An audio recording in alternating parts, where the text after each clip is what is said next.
In this life, no matter what you do, people will always have something to say. If you stand tall, they'll call you proud. If you bow your head, they'll call you weak. So the choice is yours. Will you be the silent donkey, carrying the weight of others, never questioning, always yielding, always pleasing?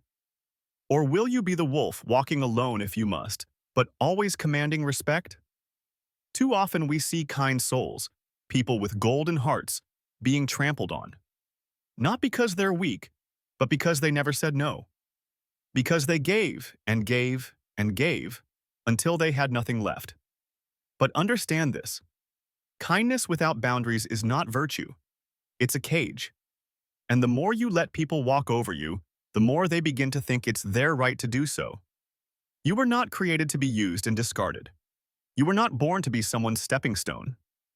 You were born to stand, to rise, to roar. A wolf is not loved by many, but it is respected by all. It doesn't ask for permission. It doesn't beg for attention. It doesn't follow the crowd. It moves in silence, and it makes impact. That's how you must live. Let your silence carry power. Let your presence speak louder than your words. Because being hated for standing your ground is far better than being loved for letting them break your back in silence. You must choose strength. Choose boldness. Choose to protect your peace, your worth, your dignity. Let the world call you difficult. Let them say you're too much. Let them say you're stubborn. Let them whisper when you walk away, but never, never let them treat you like a donkey. A thing to be loaded.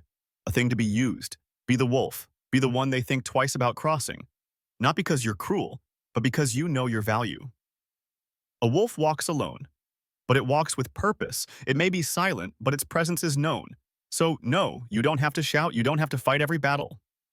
But you must never kneel to those who see your kindness as weakness, because at the end of the day, no one can ride you unless you kneel. So stand tall, walk proud, be the wolf they fear, not the donkey they ride.